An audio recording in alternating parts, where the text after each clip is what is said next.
Hola, hello, welcome. Bienvenidos to another edition of Spoken Learning. Yay! Remember that we provide private Spanish lessons and we teach children and adults starting 4 years old and up. So if you're interested on improving your Spanish or starting, please give us a call today.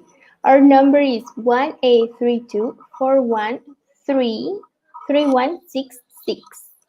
We will be happy to let you know all about our private lessons.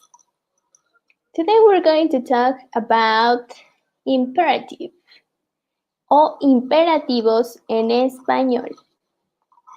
Imperative, ¿ok? Imperativos. Muy bien, ¿cómo usamos el imperativo? How do we use it? Here we have 5 different uses that we can give to this tense. The first one is recomendar y aconsejar. So, to give recommendations and advice.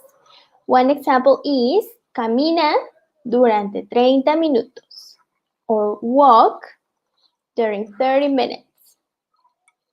The second use that we can give to an imperative is dar instrucciones or giving instructions. The example here is lave bien las manzanas. Después córtalas en 4 trozos y métalas en el horno. Wash well the apples, then cut them in 4 pieces and put them in the oven. This one is common in recipes, right? The third use that we can give to the imperatives is ordenar or giving orders.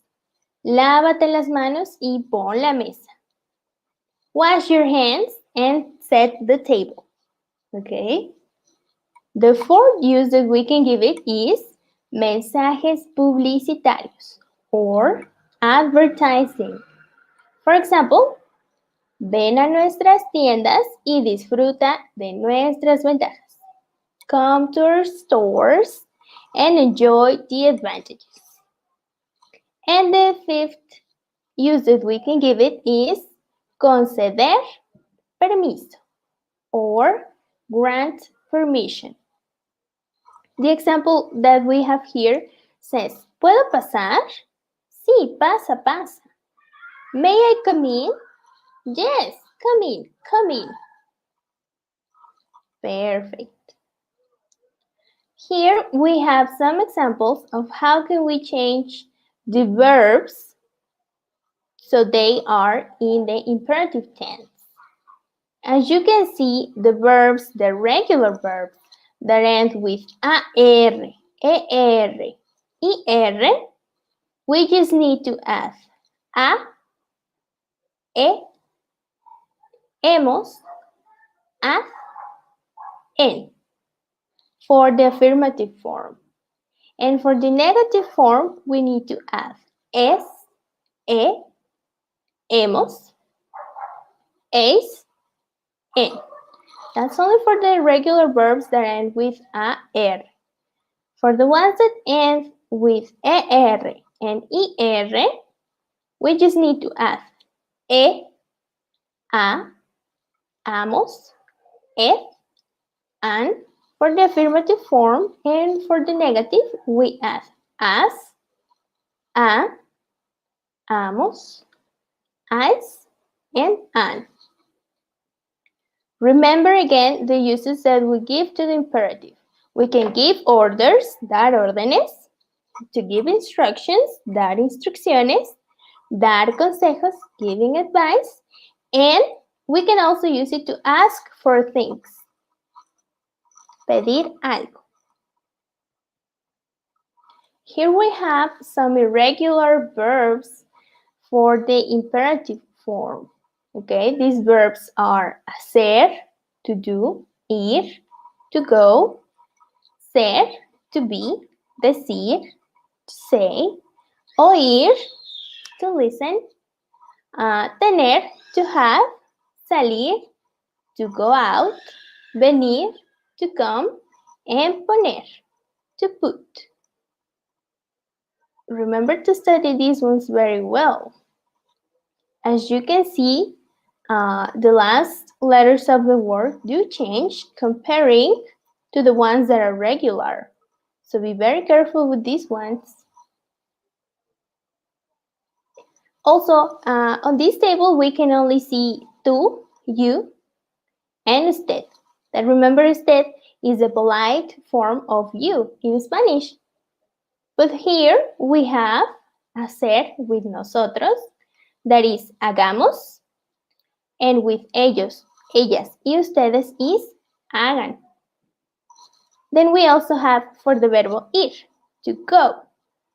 For nosotros, for we is vayamos. For ellos, ellas y ustedes is vayan. We also have ser and decir, seamos y sean, digamos y digan.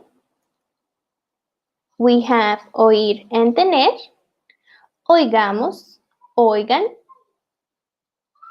tengamos, tengan. We also have salir, salgamos y salgan. Venir, vengamos y vengan. And we have poner, pongamos y pongan.